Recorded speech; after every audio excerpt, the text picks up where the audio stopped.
waktu kita membahas tentang kelemah lembutan di sini ya, kita harus ingat bahwa ini bukan kelemah lembutan satu virtue kebajikan yang berdiri sendiri, tetapi ini adalah satu virtue yang pasti harus berkaitan dengan semua yang lain. Gak ada misalnya orang yang hanya memiliki kelemah lembutan tapi gak ada self control, gak ada temperance, gak ada penguasaan diri. Atau nggak ada orang yang memiliki kelemah lembutan tapi nggak mempunyai cinta kasih gitu misalnya ya. Karena itu bukan kelemah lembutan yang dimaksud di sini pasti gitu. Sama seperti kita waktu membahas virtue yang lain atau kebajikan-kebajikan yang lain, kita tahu waktu kita diberhadapkan dengan bagian ini, kita sadar bahwa ini bukan sesuatu yang kita produce dari kekuatan kita sendiri ya. Ini adalah satu pemberian Tuhan, ini adalah karunia roh. Ini adalah buah roh yang diproduksi oleh roh itu sendiri. Dan ketika kita hidup dipimpin oleh Roh Kudus, kita akan menghasilkan buah seperti yang dikatakan di sini. Jadi ini membicarakan tentang kebergantungan kita kepada Tuhan, bukan sesuatu yang kita obtain, kita acquire, kita dapatkan dengan usaha keras kita, kekuatan kita sendiri, tapi semata-mata adalah anugerah Tuhan, sola gratia ya. Tapi kita boleh mengkaitkan ini, seperti tadi kita katakan kelemah lembutan ini dengan bagian-bagian yang lain. Misalnya ya, kita bisa mengaitkan antara kelemah lembutan dan cinta kasih. Cinta kasih ini by the way adalah yang pertama disebut ya, kita bisa mengatakan di dalam kaitan ini, dalam konteks ini, the substance of gentleness atau meekness itu sebetulnya adalah love. Gentleness di sini saya nggak bisa dimengerti tanpa cinta. Kenapa seorang percaya atau seorang Kristen itu bersikap atau mempunyai sifat lemah lembut? Yaitu karena dia mengasihi. Kelemah lembutan yang tidak digerakkan oleh cinta, yang tidak digerakkan oleh kasih, itu bukan kelemah lembutan Kristen, saya bukan. Itu kelemah lembutan yang mungkin di dalam pengertian natural virtue, common virtue mungkin ya, di dalam konteks common grace, bisa saja. Ada orang yang kelihatan seperti kayak lebih sabar, lebih lemah lembut, dan sebagainya. Bisa saja kita mendapati orang seperti itu. Tapi waktu kita mau merenungkan kelemah lembutan sebagai buah roh di sini, tentu harus berkaitan dengan semua yang lain, yaitu yang pertama di sini berkaitan dengan cinta atau berkaitan dengan kasih. Sebetulnya simple ya, saya memikirkan hal ini. Orang yang mengasihi ya itu pasti akan lemah lembut terhadap yang dikasihi. Sekali lagi ya, fakta bahwa kita itu kurang lemah lembut ya. Fakta bahwa kita itu nggak cukup lemah lembut kepada saudara seiman kita atau sesama manusia, itu hanya menunjukkan, hanya menyatakan bahwa kita itu sebetulnya kurang mengasihi mereka. Kita bisa mengaitkan ini dengan bagian yang lain misalnya ya. Demikian juga orang yang kurang sabar terhadap seseorang, kenapa? Ya karena dia kurang mengasihi orang tersebut, makanya dia kurang sabar. Maka dengan demikian, sekali lagi, kita waktu memikirkan tentang kelemah lembutan, saudara jangan kehilangan perspektif yang lain ya. Kasih itu menghadirkan kelemah lembutan. Seseorang yang dipenuhi dengan cinta itu begini kalau hidup ini nggak ada sukacita ya. Hidup ini kalau isinya cuma uring-uringan ya. Hidup ini isinya cuma sungut-sungut, kekecewaan, yang duka cita yang bertubi-tubi. Ini bukan bicara tentang holy grief ya, tapi ini bicara tentang duka cita yang dari dunia ini. Tentu seseorang itu akan sulit untuk mempunyai sikap lemah lembut ya. Dengan demikian sudah melihat di sini ada kaitan tidak terpisahkan antara sukacita dengan lemah lembut. Mereka yang bersukacita di dalam Tuhan, merekalah yang memiliki kelemah lembutan. Tanpa sukacita, sulit bagi kita untuk mengekspresikan kelemah lembutan. Kalau kita di dalam kekecewaan, kalau kita di dalam sakit hati, kita di dalam kepahitan dan sebagainya, sulit untuk kita mempunyai sifat lemah lembut ya. Sehingga di sini kita melihat sukacita dan kelemah lembutan itu tidak bisa dipisahkan. Saya juga bisa melanjutkan demikian halnya dengan damai sejahtera atau peace.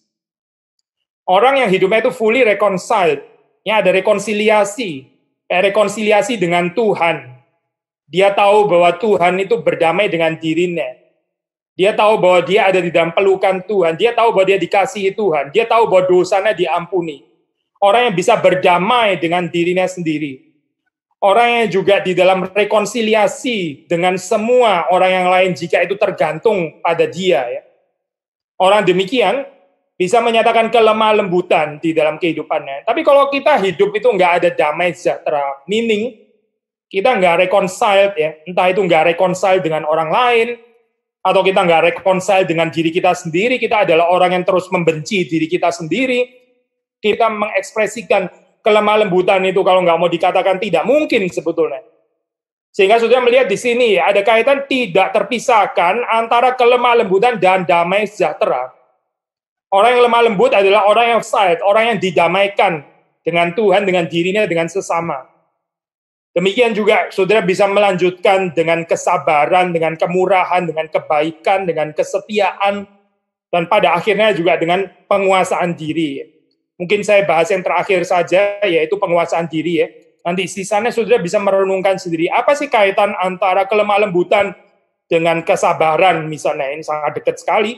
Apa kaitan kelemah lembutan dengan kemurahan? Apa kaitan kelemah lembutan dengan kebaikan? Kita mau menghubungkan atau mengaitkan antara kelemah di dalam satu, sekali lagi ya, pengertian yang negatif ya. Apa sih lawan katanya lemah lembut itu ya? Lawan kata daripada lemah lembut itu apa? Kalau saudara ditanya, apa lawan kata daripada lemah lembut? Orang yang lemah lembut itu, lawan katanya orang yang apa? Nah, di dalam bahasa Indonesia ini, istilahnya ada mengandung istilah lemah di situ. Nah, itu yang bikin kadang-kadang bisa rada misleading ya di dalam hal ini. Seolah-olah kelemah lembutan itu merupakan kelemahan atau weakness gitu. Padahal kelemah lembutan itu bukan kelemahan deh sebetulnya, tapi merupakan kekuatan. Ada tulisan kuno dari penjaga kuno itu mengatakan kelemah lembutan itu cuma bisa diharapkan daripada mereka yang truly strong. Sekali lagi ya, kelemah lembutan itu justru hanya bisa diharapkan dari mereka yang truly strong. Orang yang kuat, orang yang betul-betul kuat itu bisa diharapkan lemah lembut.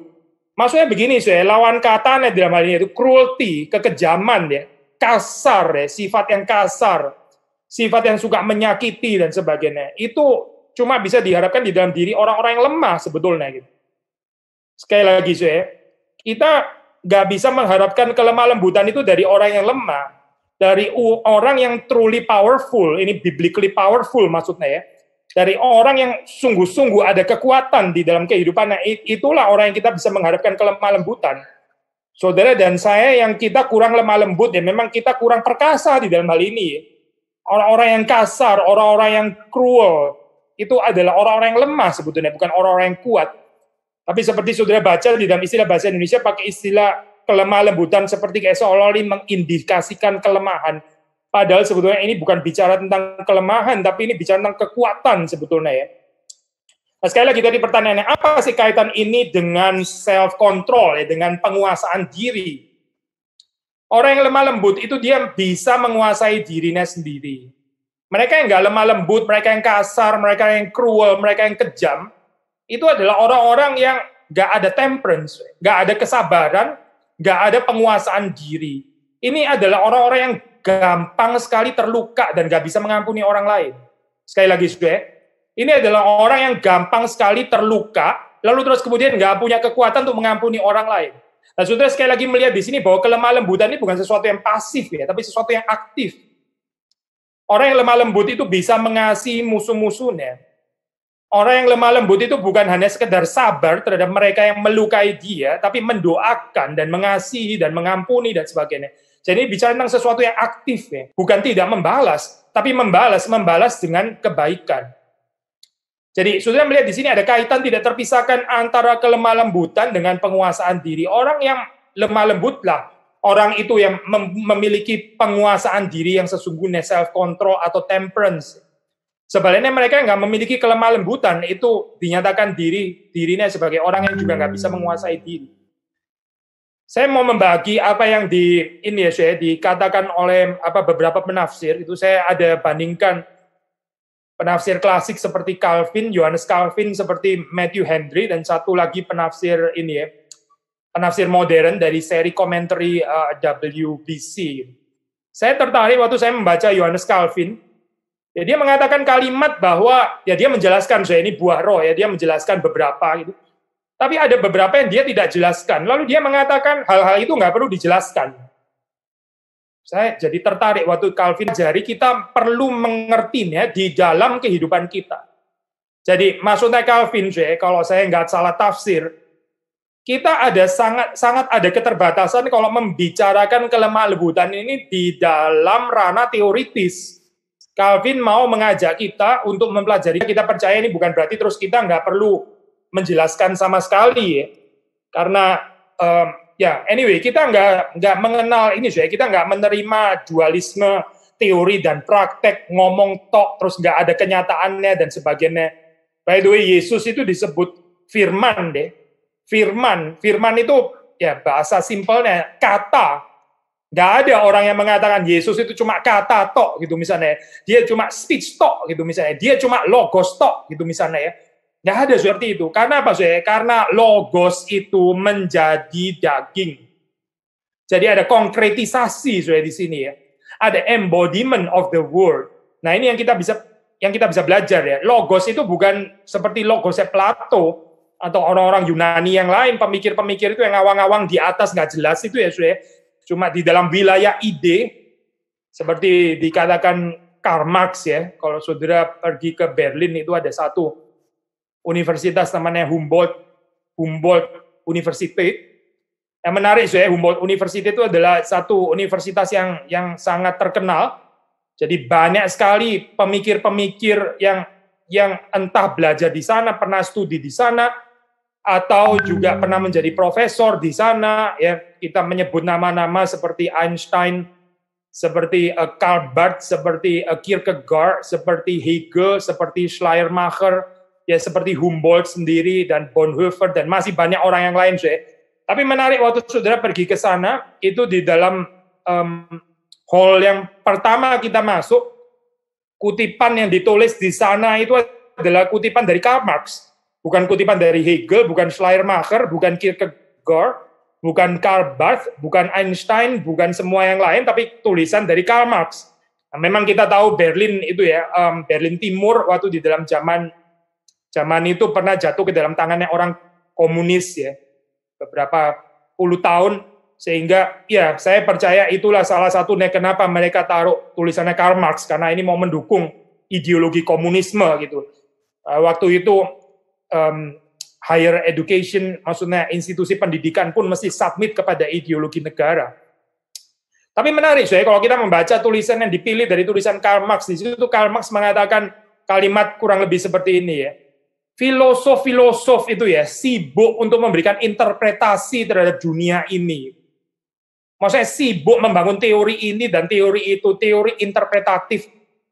Padahal sementara yang berguna, yang betul-betul meaningful ya di dalam bahasa Jermannya itu es geht aber drauf an, itu adalah sebetulnya yang paling penting itu adalah mengubah dunia ini, bukan menginterpretasi dunia.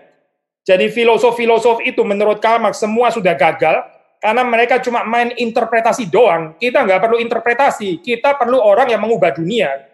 Jadi di situ kalau sudah melihat di dalam kutipan yang sederhana ini ya, Karl Marx menghadirkan satu dualisme ya. Interpretasi itu bukan merubah itu bukan interpretasi nggak tentu merubah ya, itu cuma sekedar interpretasi.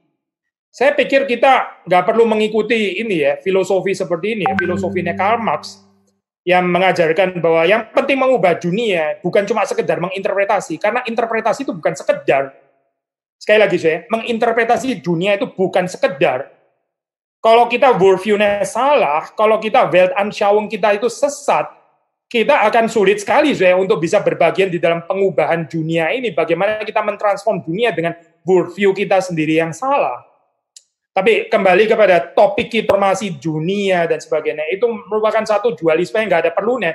Kecuali memang kita ini adalah orang-orang yang munafik, yang berbalik di bawah kemegahan interpretasi, tapi kita nggak pernah punya hati untuk mengubah dunia dengan mencintai dunia ini. Nah itu baru ya dualisme ini jadi cocok. Jadi sekali lagi Calvin mengatakan kelemah lembutan itu bukan sesuatu yang kita bahas, kita diskusikan, tapi kita perlu mengalaminya dalam kehidupan kita sehingga kita bisa belajar apa artinya kelemah lembutan itu ya. Ya kita bersyukur waktu kita baca tafsiran-tafsiran yang lain ya semuanya nggak bilang seperti Calvin ya. Ada juga yang melakukan penafsiran di dalam hal ini dan bukan sesuatu yang salah. Saya baca misalnya kutipan dari Matthew Henry. relatif singkat ya, waktu dia membicarakan tentang gentleness ya, dia bilang seperti ini ya.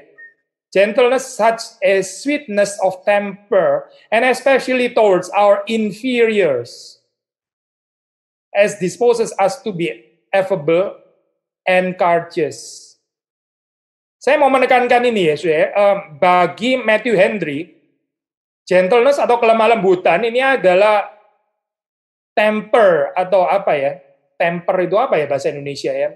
Ya mungkin terjemahkan agak bebas gitu apa? Karakter yang manis. Tapi terutama yang saya mau tekankan adalah terutama ya menurut Matthew Henry kepada mereka yang ya katakanlah secara ordo itu ada di bawah kita. Nah ini satu tafsir yang menarik, maksudnya begini ya, kita cenderung gampang lemah lembut kepada orang yang di atas kita. Mungkin bukan lemah lembut, tapi karena kita takut kali ya. Kita jadi lembut terhadap orang yang di atas kita, karena memang kita merasa kita nggak lebih powerful daripada mereka. Mau nggak mau mesti submisif. Mau nggak mau kita mesti merendah dan sebagainya. Mau nggak mau kita lemah lembut ya.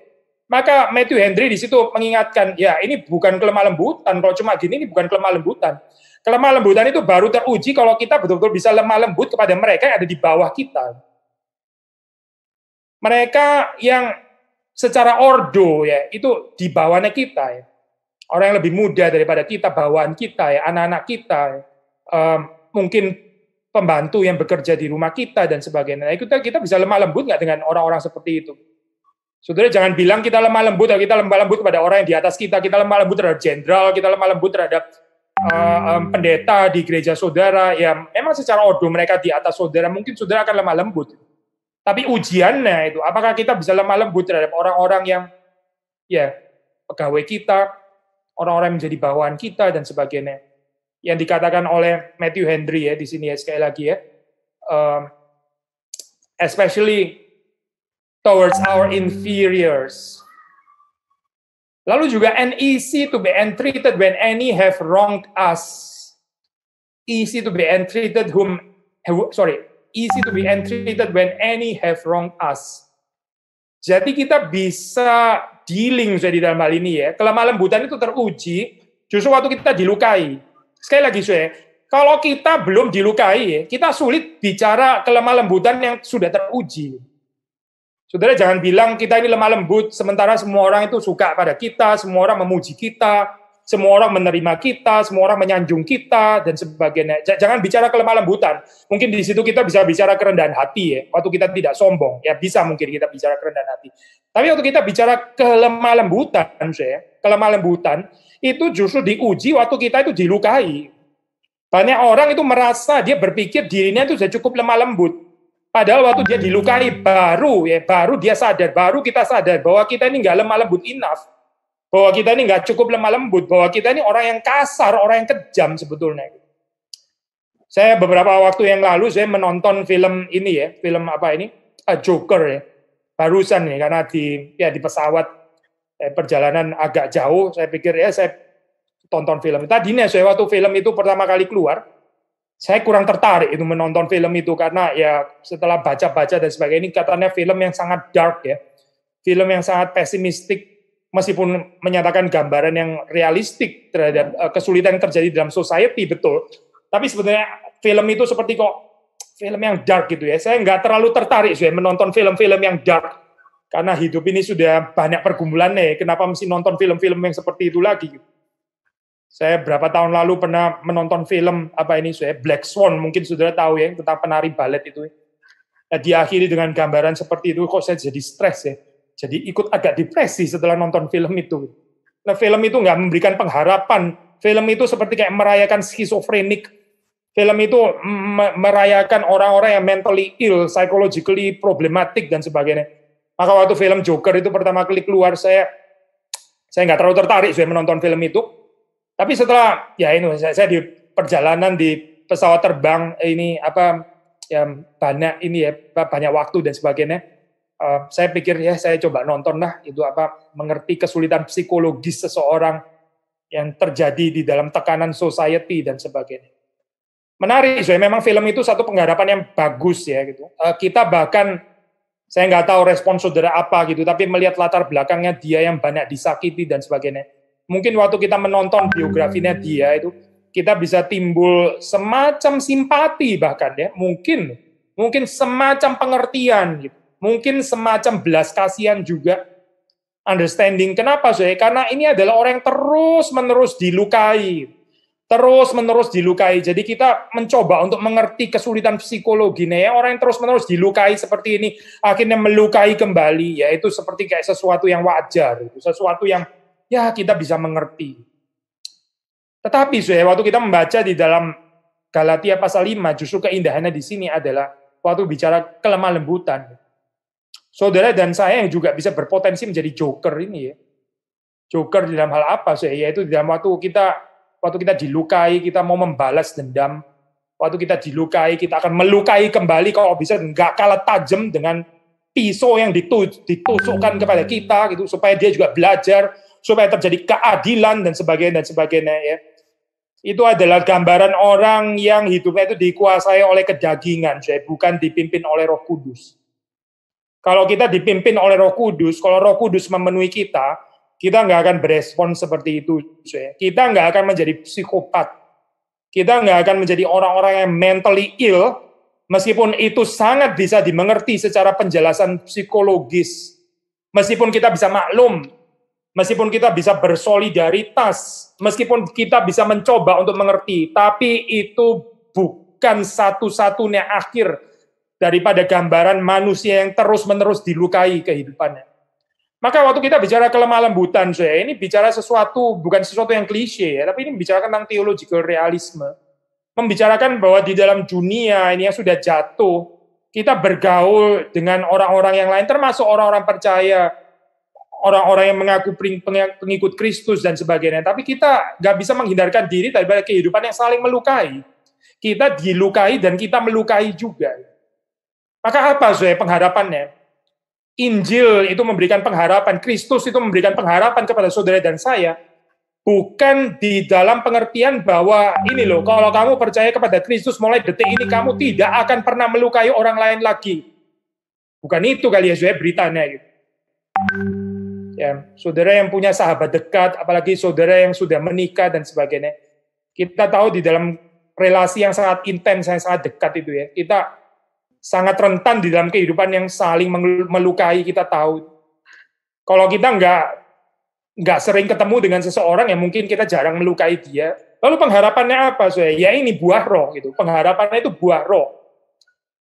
Waktu seseorang itu memiliki kelemah lembutan bukan dari dirinya sendiri, tapi sesuatu yang dikaruniakan Tuhan di dalam kehidupannya.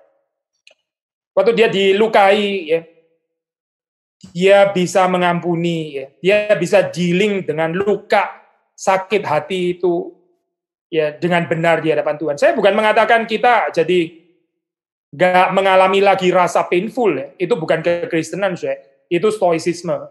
Stoicisme itu berpura-pura menjadi kuat, ya.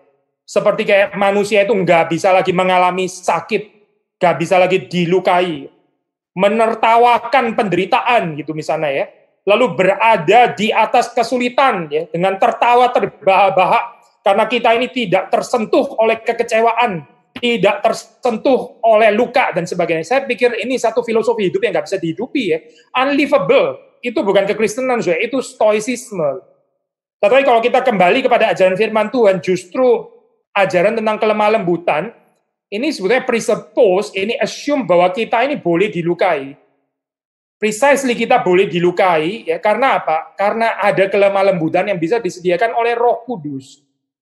Roh Kudus sendiri itu kalau kita membaca di dalam Alkitab dikatakan dia sendiri juga bisa didukakan. Roh Kudus yang adalah Allah sendiri pribadi ketiga. Allah itu maha kuasa kan? Allah itu omnipoten kan? Kita tidak meragukan bahwa yang disebut Allah itu maha kuasa dan perkasa bukan? Tapi Allah yang perkasa, maha kuasa dan sebagainya. Ternyata waktu kita membaca di dalam Alkitab dikatakan adalah Allah yang juga bisa didukakan. Dan Allah itu memberi dirinya didukakan. Dia bisa dilukai. Dia bukan tidak tersentuh oleh kesakitan, bukan. Hati-hati ya, saya percaya konsep Allah yang nggak bisa dilukai sama sekali. Ya karena saking perkasanya, waktu kita melukai dia, lalu kita sendiri yang luka, gitu, kita sendiri yang hancur, Allah nggak kenapa-kenapa karena dia sangat perkasa, gitu. Saya pikir konsep Allah seperti itu lebih mirip ajaran filsafat Yunani, ajaran filsafat yang tidak mengenal Tuhan gitu daripada ajaran Alkitab. Tapi kalau kita melihat gambaran Roh Kudus ini Roh Kudus ini adalah pribadi yang maki itu, tapi dia menyerahkannya kepada Bapa yang akan menghakimi. Dia tidak main hakim sendiri. Dia tidak menuntut keadilan dengan segera. Orang yang selalu menuntut keadilan dengan segera, itu orang yang nggak punya kelemah lembutan di dalam dirinya. Dia selalu menginginkan keadilan dinyatakan dengan segera. Segera supaya orang-orang jahat itu segera dihakimi, segera mengalami kebinasaan, segera mengalami malapetaka. Itulah gambaran orang-orang yang tidak memiliki kelemah lembutan di dalam kehidupannya. Tapi kita melihat di dalam kehidupan Kristus, saudara melihat di situ, dia menyerahkan penghakiman itu di dalam waktu Bapa. Dia menyerahkannya kepada Bapa, dan dia juga menyerahkannya di dalam waktu Bapa, bukan di dalam waktunya sendiri, tapi di dalam waktu Bapa. Kita bisa belajar apa lagi tentang kelemah lembutan ini ya. Saya sekarang sharing dari tafsiran yang lain lagi yaitu dari WBC ya. WBC ini dia mengutip tentang Aristotle yang mengajarkan tentang konsep kelemah lembutan. Menarik kalau kita bandingkan ajaran Alkitab dengan Aristotle. Aristotle mengajarkan bahwa yang disebut kelemah lembutan di sini itu adalah jalan tengah, jadi via media jalan tengah antara dua ekstrim. Ekstrim yang satu itu menurut Aristotle adalah excessive anger. Excessive anger ini kemarahannya eksesif yang berlebihan yang nggak pada tempatnya.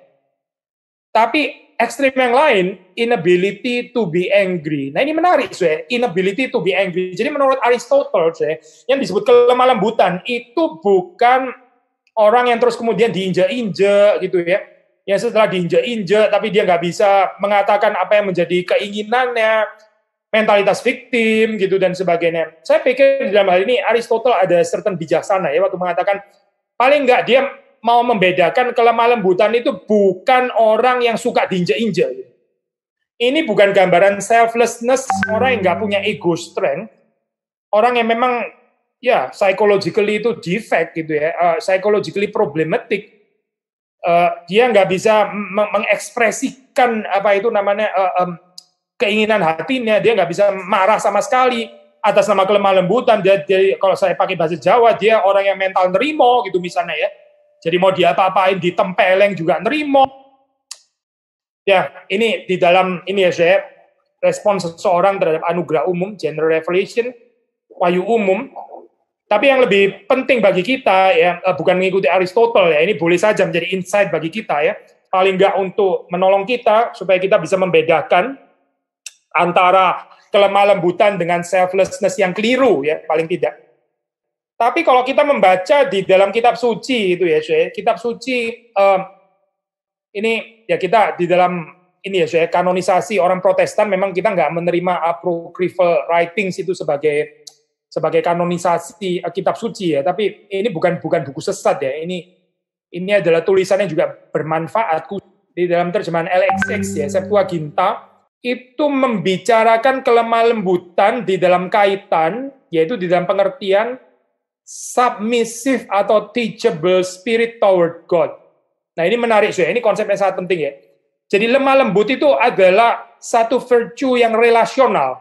Sekali lagi, sebetulnya kita bisa mengatakan semua virtue itu relasional. Nggak ada yang virtue di dalam diri kita sendiri yang nggak ada kaitannya, nggak berrelasi dengan siapapun. Itu bukan virtue Kristen lah kayaknya Termasuk waktu kita bicara tentang penguasaan diri nanti gitu.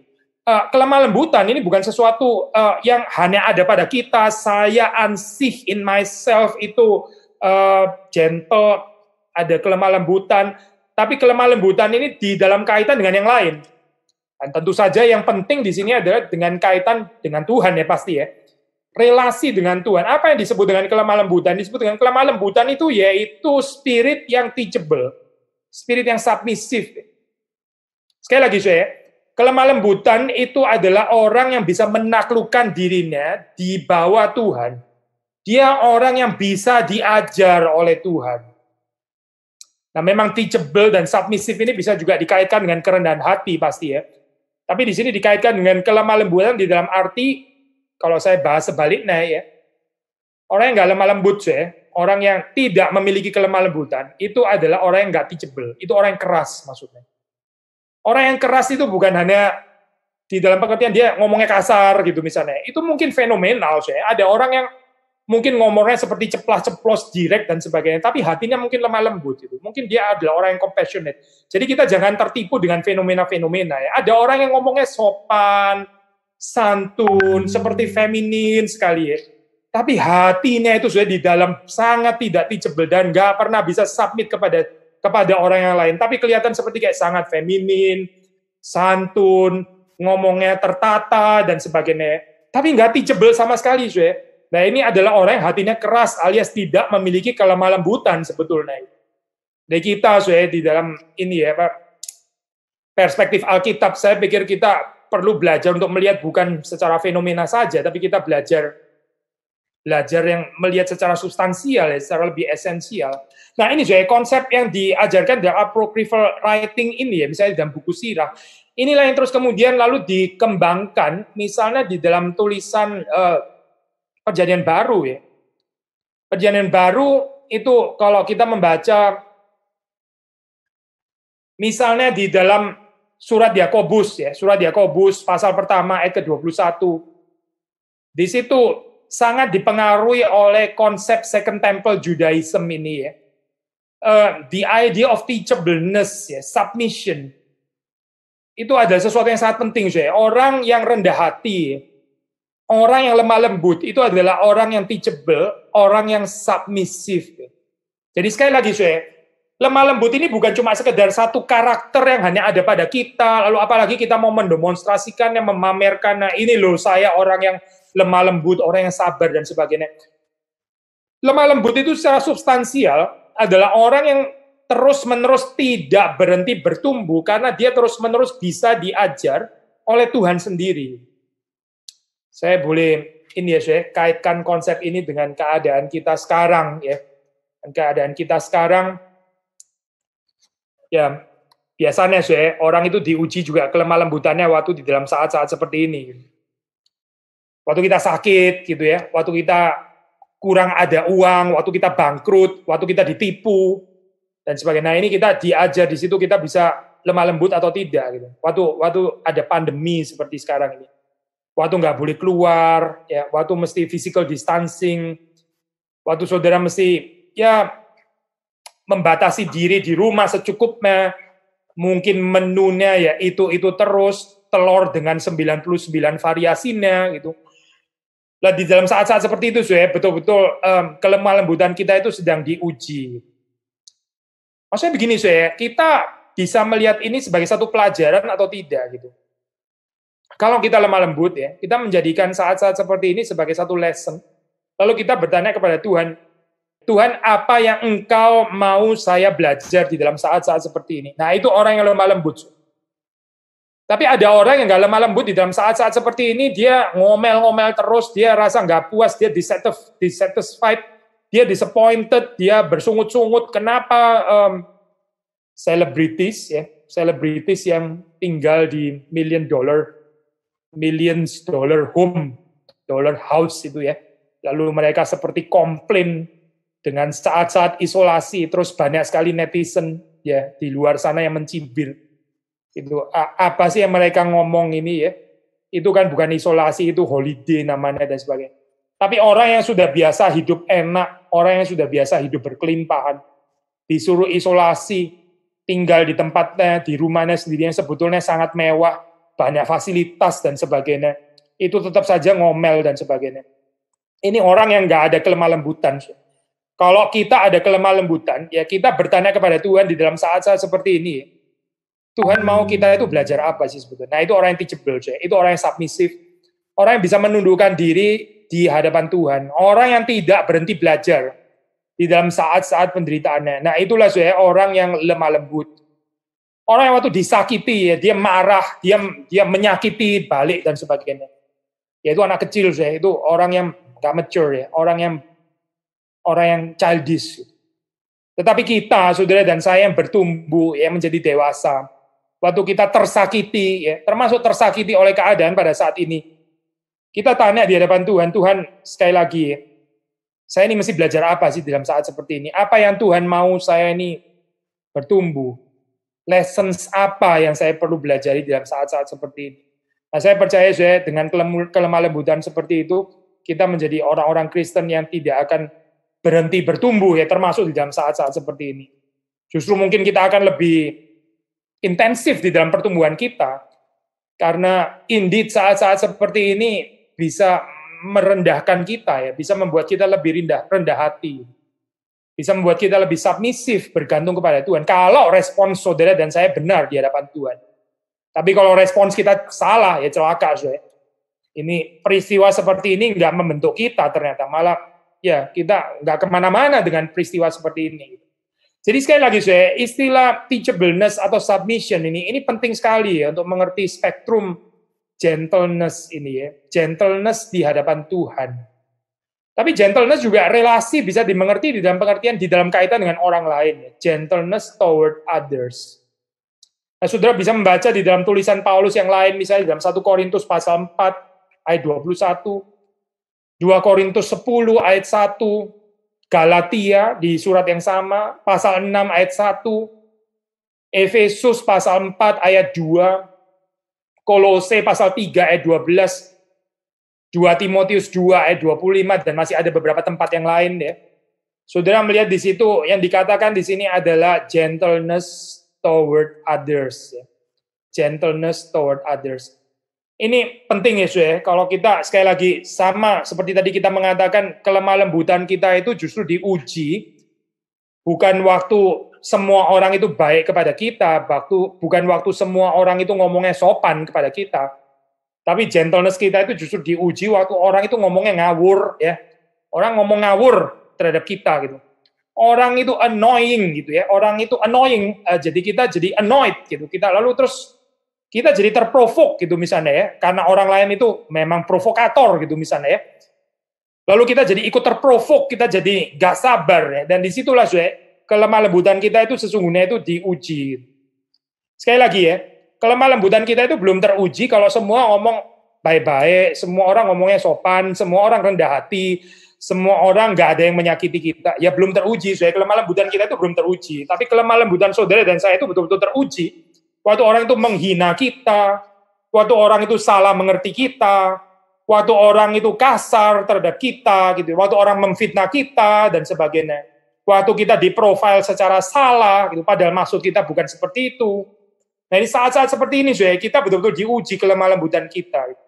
Memang kita orang-orang yang nggak sempurna, kita ini orang-orang yang pada dasarnya dari our sinful nature, kita ini memang nggak lemah lembut gitu. Kita lebih suka defense. Kita lebih suka waktu orang itu salah mengerti tentang kita langsung menjelaskan gitu, ya. Kita justify ourselves, kita membenarkan diri kita sendiri dan sebagainya.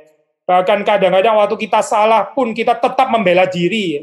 Coba kita nggak kelihatan salah dan seterusnya dan seterusnya. Tetapi kelemah lembutan yang sesungguhnya itu sangat ada kaitannya dengan humility, ya, bersedia dikoreksi, tapi juga disalah mengerti, dilukai, ya, diprofil secara salah, ya. Sampai pada akhirnya kita itu belajar untuk menyerahkan diri kita, yang betul-betul mengenal kita itu kan Tuhan, ya, sebetulnya. Saudara dan saya perlu belajar untuk mencukupkan diri kita itu bagaimana Tuhan menilai kita, bukan bagaimana orang lain menilai kita. Memang kita bisa lebih mengenal diri dengan orang lain, melalui orang lain menilai kita juga. Saya bukan mau mengajarkan bahwa gak usah dengarkan semua perkataan orang lain, bukan itu, ya, poin saya. Karena Tuhan bisa mengoreksi kita juga melalui teguran-teguran orang lain, bisa saja. Gitu. Tapi kita jangan terlalu gelisah dengan profil yang dihadirkan oleh manusia. Apa yang manusia pikir tentang kita, itu nggak terlalu penting, nggak terlalu penting. Apa yang Tuhan pikir tentang saudara dan saya, itulah yang realitas sesungguhnya.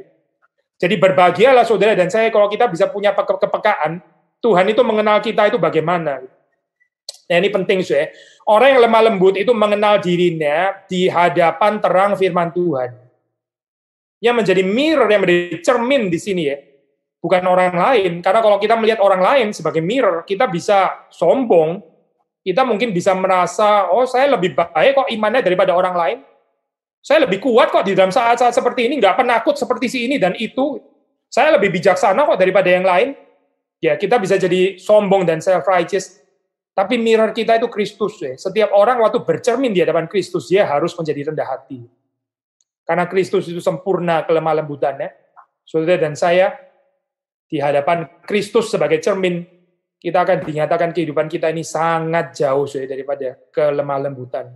Sangat jauh daripada apa yang dinamakan lemah lembut itu. Ya. Nah, justru dengan menyadari keadaan seperti ini adalah langkah awal daripada kelemah lembutan.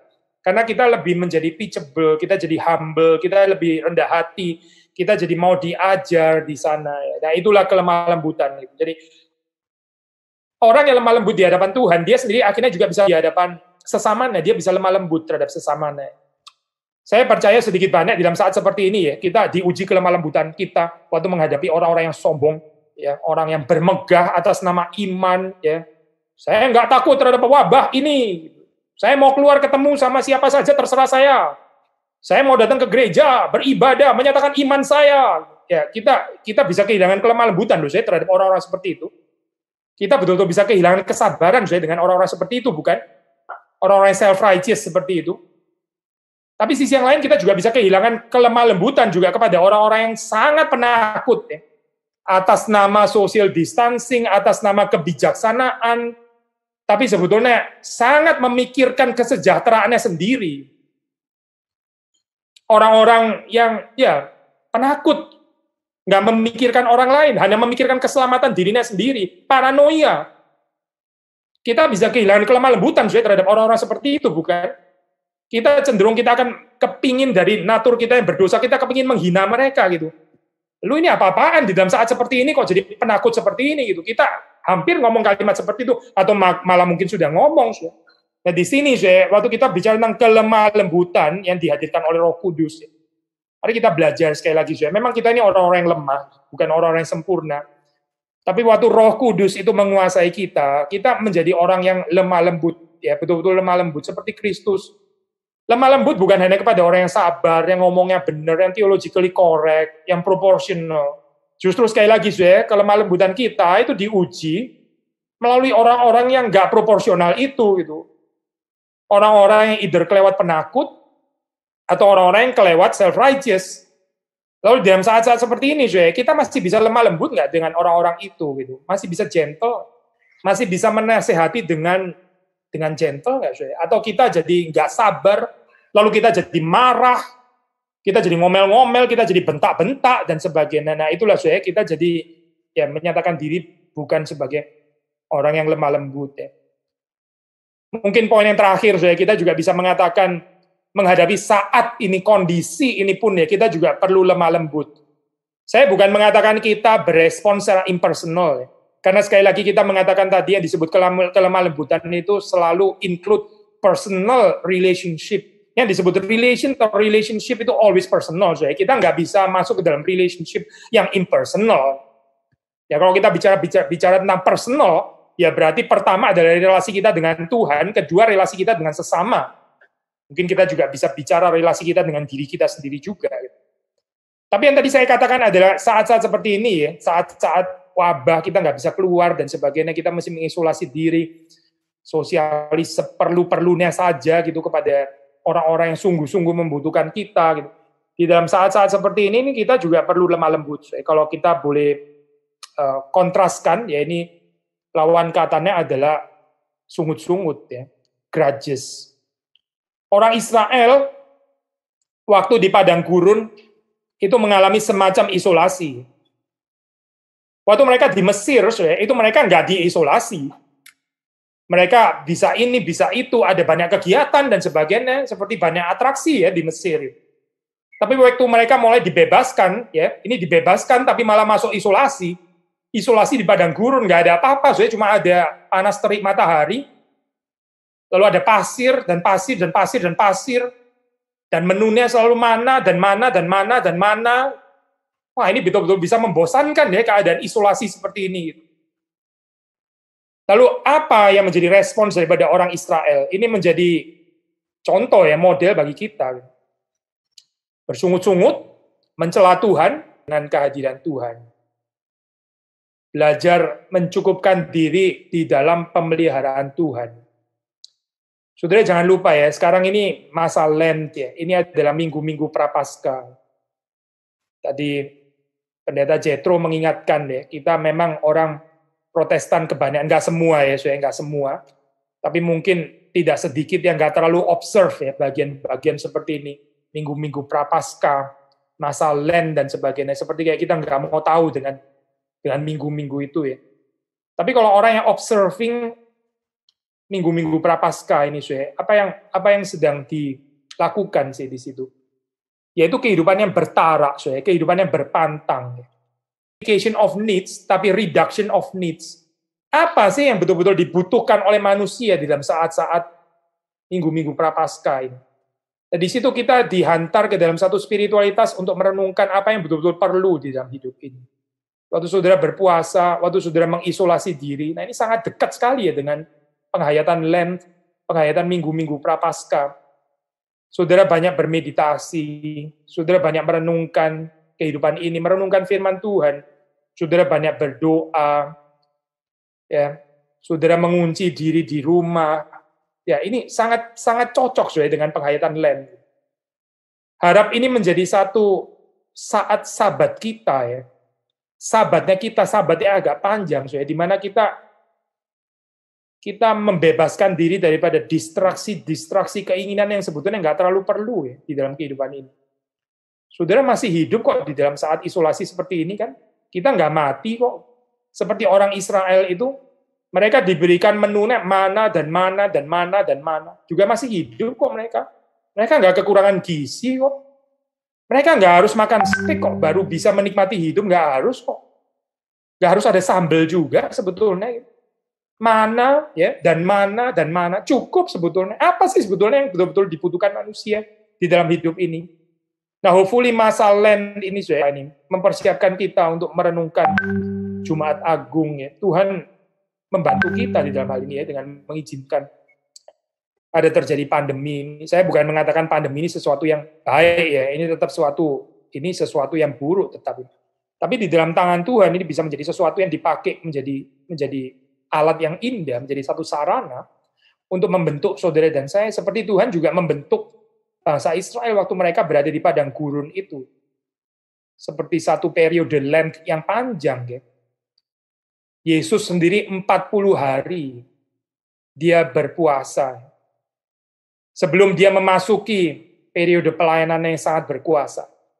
Ya, masa Lent ini kan 40 hari, ya, seperti masa puasanya Yesus. Kalau saudara merenungkan, membandingkan ini ada motif 40 ya, saya, orang Israel itu di padang gurun 40 tahun. Yesus ya 40 hari ya, dia berpuasa. Tapi Israel yang seharusnya menghidupi cerita anak Allah itu Israel bersungut-sungut. Israel gagal. Israel marah-marah. Gak bisa mencukupkan diri dengan pemeliharaan Tuhan. Tetapi Yesus, anak Allah, menebus cerita ini ya, menebus cerita anak Allah yang gagal dihidupi oleh Israel. Yesus berpuasa, dia menang terhadap pencobaan iblis. Dia menyatakan kemenangannya dan malaikat datang melayani dia. Kehidupan ini. Itulah ya kelemah lembutan yang sesungguhnya. Kelemah lembutan waktu saudara dan saya bisa memaknai masa periode Lent ini ya, minggu-minggu Prapaskah dengan mencukupkan diri di dalam pemeliharaan Tuhan yang setia, yang selalu mengerti apa yang sungguh-sungguh kita butuhkan. Ya. Sembari kita juga membebaskan diri daripada keinginan-keinginan yang tidak perlu, keserakahan kita, ya. Keserakahan apapun, ya. Mungkin keserakahan berbelanja, mungkin juga keserakahan bersosialisasi tapi yang nggak meaningful. Mungkin keserakahan kita di dalam suka bicara, tapi bicara yang juga sia-sia. Keserakahan kita jalan-jalan keluar, tapi juga nggak memberikan apa-apa di dalam kehidupan kita. Keserakahan makan dan minum di dalam menu-menu yang berlebihan dan hanya mendukung kerakusan kita, dan seterusnya, dan seterusnya. Keserakahan kita terhadap leisure time ya yang berlebihan, yang akhirnya nggak memberikan kepada kita waktu untuk merenungkan firman Tuhan dan merenungkan Tuhan dengan cukup ya. Keserakahan-keserakahan itulah yang ingin dibongkar dan ingin dibinasakan oleh Tuhan bersama dengan kita di dalam masa prapaskah. Nah, inilah saya. Kalau kita mau dibentuk, kita mau bertumbuh ya, inilah saya. Sekali lagi ya, kelemah lembutan yang sesungguhnya. Kiranya Tuhan memberikan kepada kita kelemah lembutan seperti ini. Sekarang kita bisa masuk di dalam tanya jawab ya. Kita bisa masuk di dalam tanya jawab. Pertanyaan pertama, bagaimana cara kita mengasihi seseorang yang tidak kami sukai? Dalam kurung sulit untuk mengasihi. Ya, ini pertanyaan yang bagus ya. Ini pergumulan kita semua, pergumulan saudara dan saya. Bukan satu perfection di dalam arti bahwa kita itu bisa nggak berdosa lagi. Bukan itu saya. Tapi di dalam pengertian kita di dalam hidup ini tidak dikuasai oleh partiality atau keberpihakan. Alias hidup yang dikuasai oleh like and dislike. Jadi kita mengenal Tuhan kita, ya, Allah kita, itu menerbitkan matahari dan memberikan hujan, bukan hanya kepada orang benar, tapi juga bagi orang fasik. Bukan hanya kepada orang baik, tapi juga bagi orang jahat. Jadi dia nggak ada parsialitas di dalam hal ini ya. Dan di dalam konteks itu, waktu sudah membaca di dalam Matius, dikatakan, hendaklah kita menjadi sempurna seperti Bapa. Kita dari kekuatan kita sendiri, soalnya kita nggak ada kemungkinan, kita nggak ada kekuatan deh untuk bisa mengasihi orang yang tidak mengasihi kita. Kita cenderung mengasihi orang yang suka kepada kita, lalu kita juga suka kepada dia. Lalu terus kemudian hidup dikendalikan oleh like and dislike seperti itu ya. Di situ kita belajar juga untuk mengasihi orang-orang yang melukai kita. Orang-orang yang annoying, orang-orang yang suka provoke. Orang-orang yang setiap kali kita mendengar mereka selalu bicara tentang beban kehidupan mereka, jadi bikin kita nggak sabar, ya, kurang mencintai, dan sebagainya. Kita belajar untuk mendoakan mereka. Kalau kita belum bisa langsung berhadapan dengan mereka, ya, bawalah mereka di dalam doa. Ya. Orang-orang yang kita nggak suka itu, sehingga hati kita itu makin lama makin luas. Q2, ya, pertanyaan kedua, Pak, terima kasih untuk firman yang dibagikan. Bagaimana jika saya justru lebih bersabar terhadap pertumbuhan atau pertobatan orang yang di bawah saya? Usia, ordo, atau power? Menarik sekali, Zoe, pertanyaan ini. Terhadap orang yang di atas saya sulit bersabar. Bagus sekali, Zoe, sharing ini ya. Ada ekspektasi dalam pikiran saya. Contoh, jika seorang ayah yang harusnya bertanggung jawab terhadap keluarga, tapi justru tidak bertanggung jawab, menelantarkan anak istri, saya tidak sanggup bersabar terhadap beliau. Saya berekspektasi harusnya ia bertanggung jawab. Sebaliknya saat saya bertemu seorang adik yang usianya lebih muda, usianya dari saya, seberapapun dia jatuh, saat dia menceritakan kejatuhannya, saya dimampukan untuk bersabar, memfollow up pergumulannya, mohon masukan atau tegurannya, Pak. Sekali lagi, saya ini pertanyaan yang sangat bagus ya. Tapi sekali lagi di sini, saya kita ini diuji kelemah lembutan kita. Memang katakanlah tadi kita mengutip Matthew Henry ya, perhaps agak one-sided, tapi saya pikir tetap ada bijaksana ya waktu dia mengatakan orang yang katakanlah inferior di bawah kita gitu ya. Tapi bukan berarti sebaliknya jadi nggak ada ya. Jadi saya sangat setuju dengan saudara yang menanyakan kalimat ini ya. Kita itu seringkali bisa lebih bersabar kepada orang-orang katakanlah ya, misalnya ya kalau dalam konteks gereja, misalnya ini kita adalah pemimpin KTB ya. Ini adalah anak didik kita gitu, atau katakanlah murid-murid sekolah minggu kita. Kalau mereka nakal, kalau mereka kurang mencintai Tuhan, bahkan katakanlah mereka kurang ajar, kita bisa lebih sabar kepada mereka. Tapi kita kepada misalnya hamba Tuhan, ya, kepada pendeta, ya, kepada pemimpin agama, kita sulit ya menerima kelemahan mereka. Kenapa ya bisa ada hal seperti ini, Saya pikir di dalam saat-saat seperti ini, ya, waktu kita terlalu kecewa dengan orang yang menurut kita ordonya itu ada di atas kita. Sebetulnya ini adalah momen yang sangat baik di mana Tuhan itu ada saatnya, orang-orang yang ordonya di atas kita, itu ada saatnya mereka sendiri itu juga jahat kita, itu harus selalu rohaninya selalu harus lebih baik dari kita terus dan sampai selama-lamanya. Ada saat di mana Tuhan justru mau membentuk kita keluar daripada childishness, kekanak-kanaan kita, waktu kita itu mendapati ternyata bahwa pendeta saya ternyata kok juga punya kelemahan ya. Pendeta saya kok ternyata juga punya kekurangan. Kok saya jadi tersandung dengan pendeta saya? Kok dia nggak bisa jadi contoh dan sebagainya. Nah, disitulah saya kan ya dengan lemah lembut Kita bisa berbelas kasihan. Karena orang-orang yang selama ini saudara pikir itu harus selalu menjadi contoh di dalam kehidupan saudara. Mungkin ada saat di mana mereka sendiri membutuhkan teladan saudara. Mungkin inilah saatnya saudara yang menjadi teladan bagi mereka. Dan jangan mereka yang harus selalu menjadi teladan bagi saudara. Jadi kita jangan statis di sini ya saudara. Saudara jangan saudara jangan fix gitu ya di dalam hal ini. Saya cuma bisa menjadi teladan terhadap orang-orang yang ini saja, yang di bawah saya. Sedangkan orang-orang yang ordinate di atas saya harus selalu menjadi teladan saya. Saya pikir ini bisa menyuburkan kekanak-kanaan kita tanpa ada perlunya. Gitu. Waktu Tuhan mau mendewasakan kita, dia juga mau mendewasakan kita dengan ada saat-saat di mana kita terekspos terhadap kelemahan orang-orang yang selama ini saudara pikir harusnya selalu bisa menjadi teladan. Tapi ternyata mereka tidak menjadi teladan, mereka menjadi sandungan di dalam kehidupan saudara. Nah, disitulah saudara, Tuhan sedang mempertumbuhkan kita supaya jangan terus mengharapkan teladan dari orang lain, tapi kita sendiri bagaimana juga mengasihi mereka, bagaimana kita juga lemah lembut kepada mereka, termasuk mereka yang juga di atas kita. Ya, ini pertanyaan sangat baik. Saya baca pertanyaan berikutnya. Apa tujuan Musa menyatakan dirinya sendiri lemah lembut di dalam Bilangan 12 ayat 3? Saya nggak tahu arah pertanyaan saudara di sini kemana ya. Maksudnya mungkin saudara sudah menyatakan ini yang tulis sendiri Musa, tapi Musa sendiri bilang dia lemah lembut. Kalau dia sendiri bilang dirinya lemah lembut, tapi yang ngomong dia sendiri juga. Karena Pentateuch ini ditulis oleh Musa. Lalu kita mulai mencurigai, Musa ini betul-betul lemah lembut atau enggak sih sebetulnya gitu. Karena orang yang lemah lembut itu kan rendah hati. Kalau orang rendah hati yang nggak bicara tentang dirinya sendiri itu rendah hati.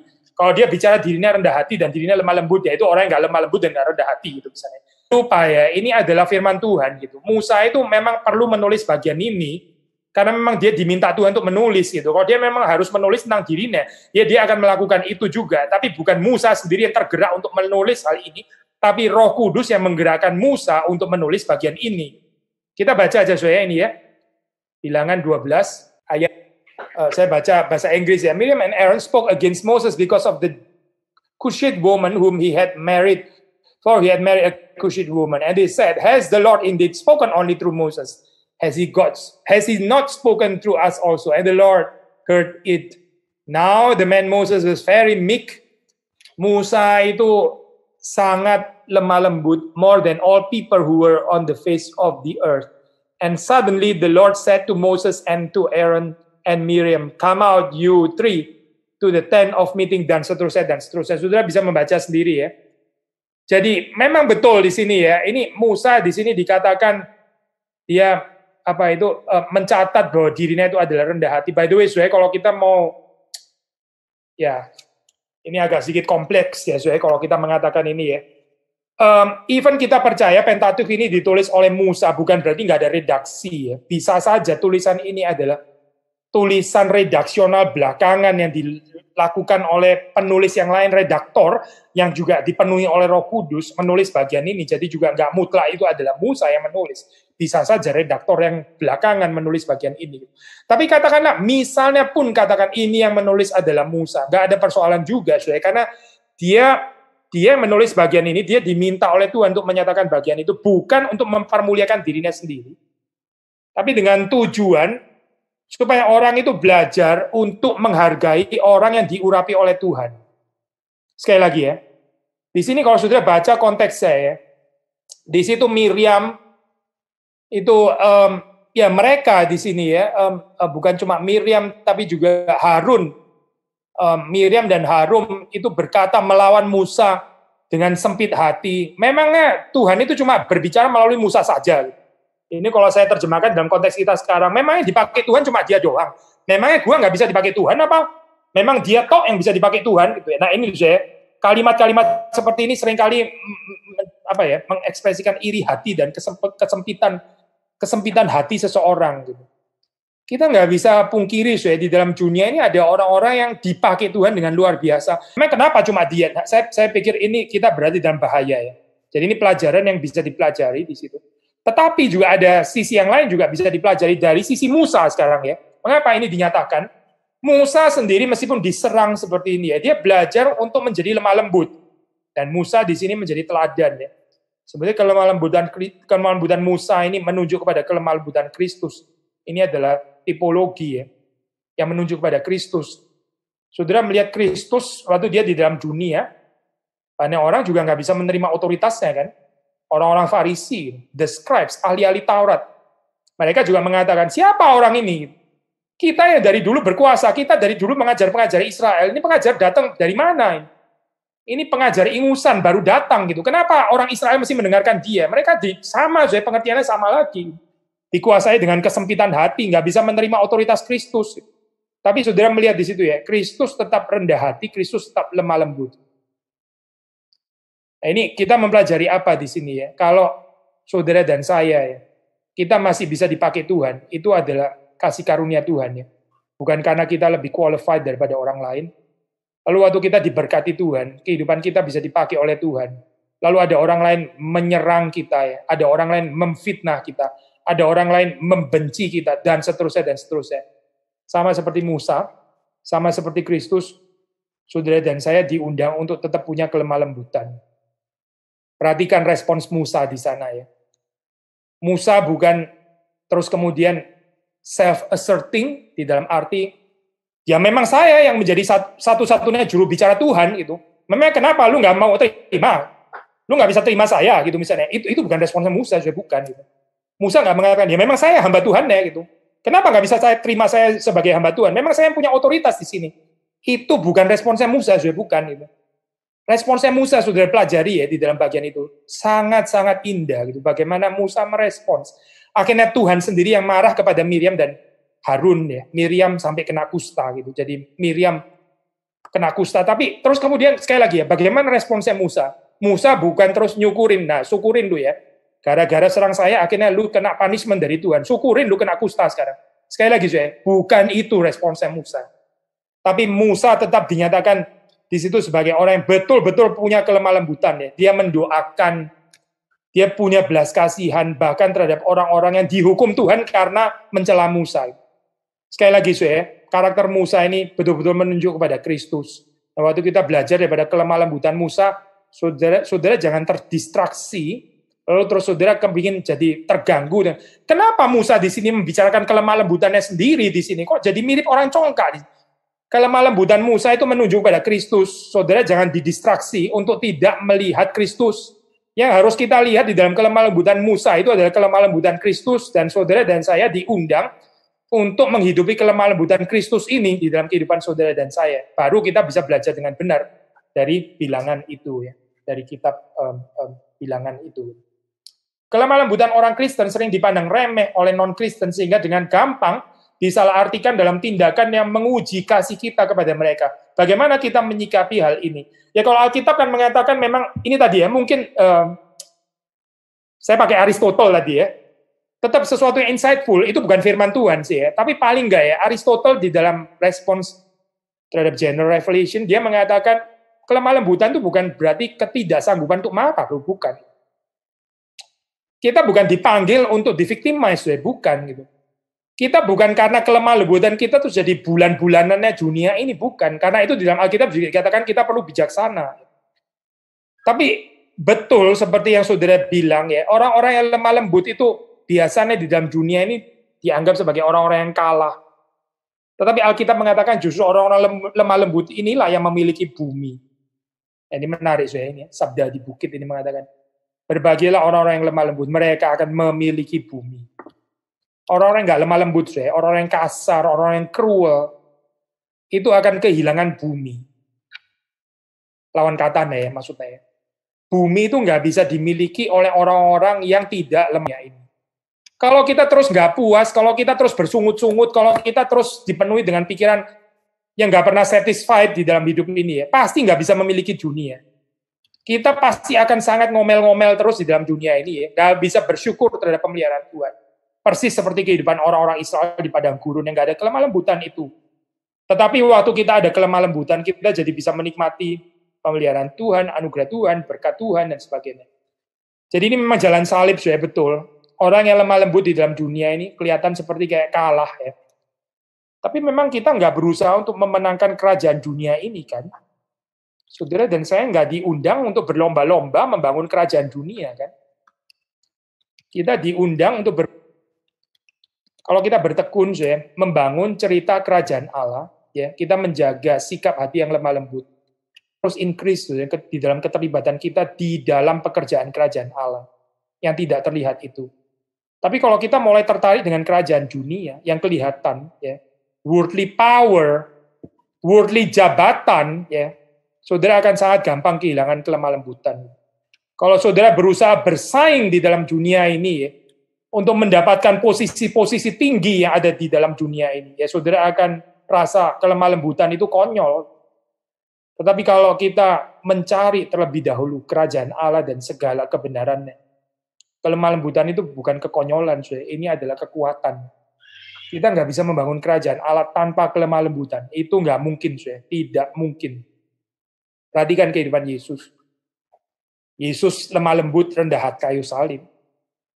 Kalau menurut kerajaan dunia, ya dia gagal total. Yesus konyol di situ.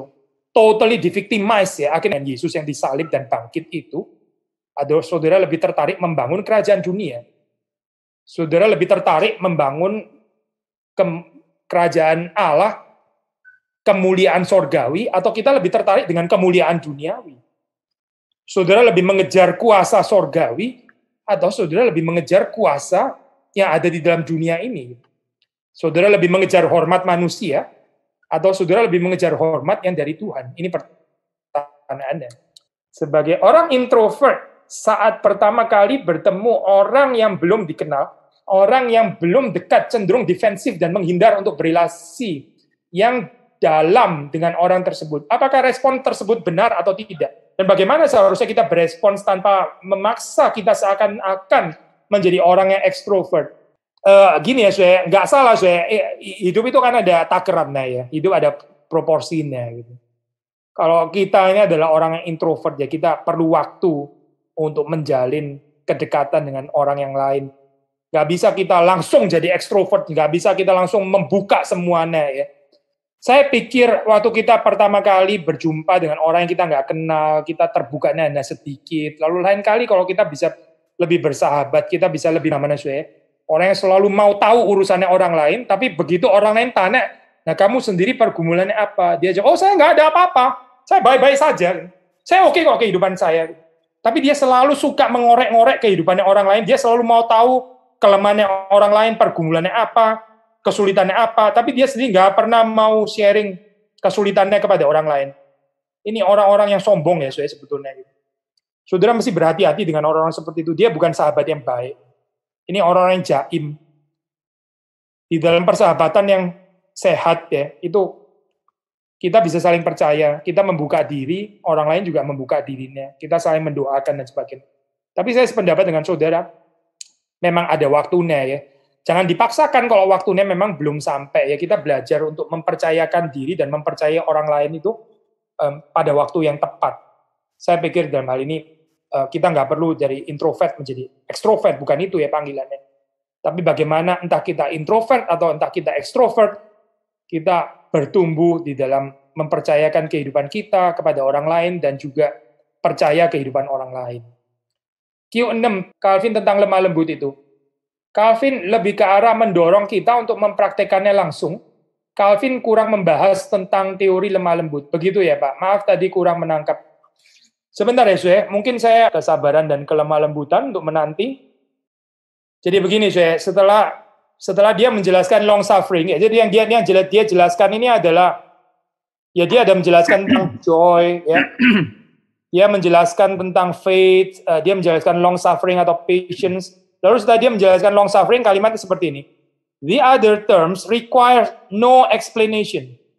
For the dispositions of the mind must be learned from the outward conduct. Kalau saya terjemahkan agak bebas, istilah-istilah yang lain itu nggak membutuhkan penjelasan, ya.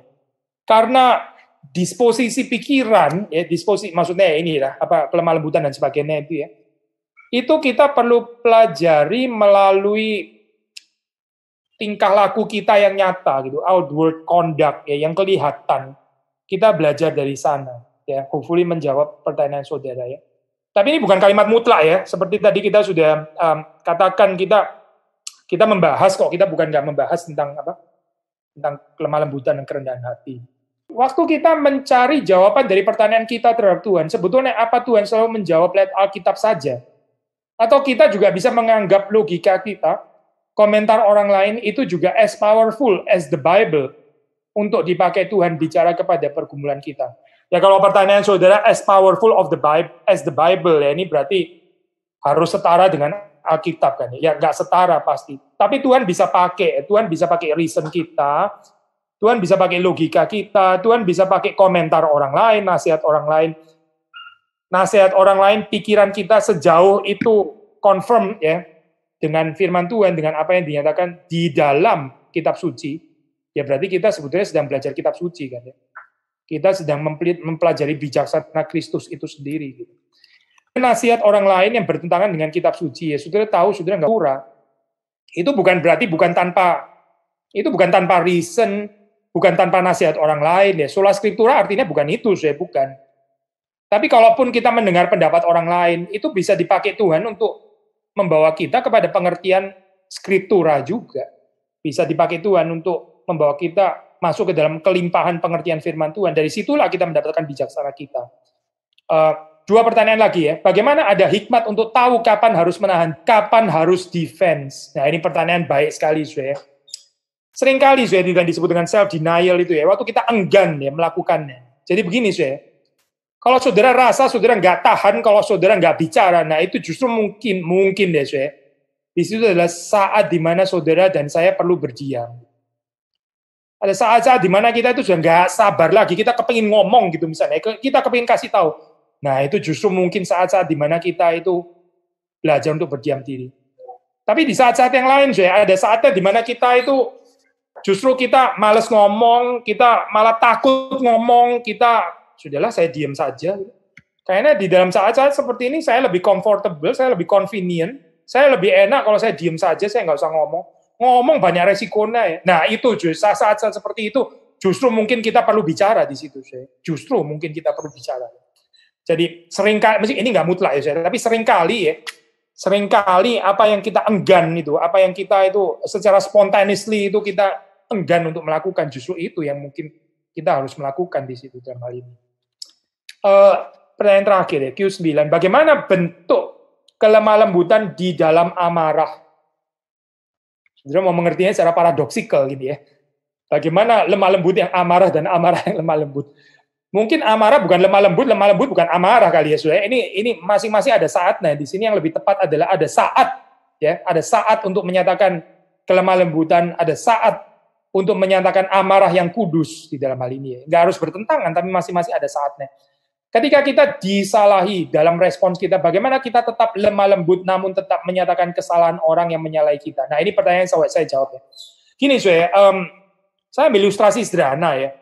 Waktu kita marah ya, kita mesti jujur di dalam kehidupan kita. Kita betul nggak waktu kita marah itu kita di dalam pengertian kita mau koreksi ya sesama kita, atau kita marah itu lebih karena kita terganggu, karena kita terluka dan sebagainya. Saudara mengerti ya poin ini ya? Saya punya anak, saya bisa marah dengan anak saya gitu. Kadang-kadang waktu kita mengobservasi marah kita, saya mendapati kadang-kadang saya marah itu nggak betul-betul saya marah demi dia gitu, untuk mendidik dia, tapi karena saya terganggu gitu misalnya. Jadi saya marah kepada dia karena apa? Ya karena saya disakiti. Nah marah yang seperti ini adalah marah yang rada egois ya. Ini marah yang bisa destruktif gitu. Tapi waktu saudara marah ya, padahal saudara ini bukan karena saudara terganggu, karena saudara terluka, tapi karena memang saudara perlu untuk menyatakan kemarahan kepada anak saudara. Lalu di situ kita marah supaya dia belajar apa artinya kebenaran, apa artinya keadilan, apa artinya murka Tuhan. Nah di situ kita bisa marah dengan benar. Tapi mungkin seringkali marah kita itu adalah marah yang egois ya. Marah karena kita tertusuk, marah karena kita terluka, marah karena kita disakiti dan sebagainya. Nah, kita perlu berhati-hati dalam saat seperti itu, supaya tidak, bukan kita nggak akan gampang terprovok. Ya. Salah satu penjelasan explanation yang baik terhadap kelemah lembutan yaitu not easily provoked, tidak gampang terprovokasi. Itu kelemah lembutan. Orang yang begitu tersakiti, langsung marah, langsung defense, dan sebagainya. Itu orang yang kurang ada kelemah lembutan. Ya, kita minta Tuhan mengaruniakan kepada kita kelemah lembutan supaya kita bisa terus-menerus bertumbuh ya, dalam hal ini. Mari kita masuk di dalam doa terlebih dahulu. Tuhan, kami bersyukur karena Engkau adalah Allah yang sudah menyatakan apa itu kelemah lembutan, bukan secara abstrak, bukan secara formula-formula saja, tapi begitu nyata di dalam kehidupan putra-Mu Tuhan kami, Yesus Kristus, yang berinkarnasi di dalam dunia ini. Bahkan Engkau sendiri mengundang kami untuk datang kepadamu, menawarkan kelegaan dan istirahat, ketenangan yang sejati.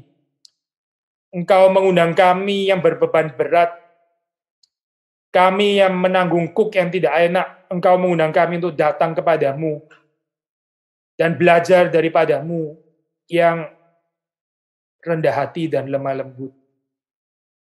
Tuhan, tolong supaya kami boleh memiliki kerendahan hati dan kelemah lembutan seperti Engkau. Ubahkan kehidupan kami yang kasar ini, Tuhan, yang kurang gentle, yang kurang mengasihi, yang tidak sabar, yang congkak. Tuhan, mengampuni kami. Dan dalam saat-saat prapaskah seperti ini, Tuhan sekali lagi mempertumbuhkan kami menjadi seperti semakin menyerupai Kristus. Terima kasih Tuhan, berkati jemaat-Mu, berkati setiap daripada kami, berkati setiap orang yang mendengarkan dimanapun mereka berada, dimanapun kami semua berada.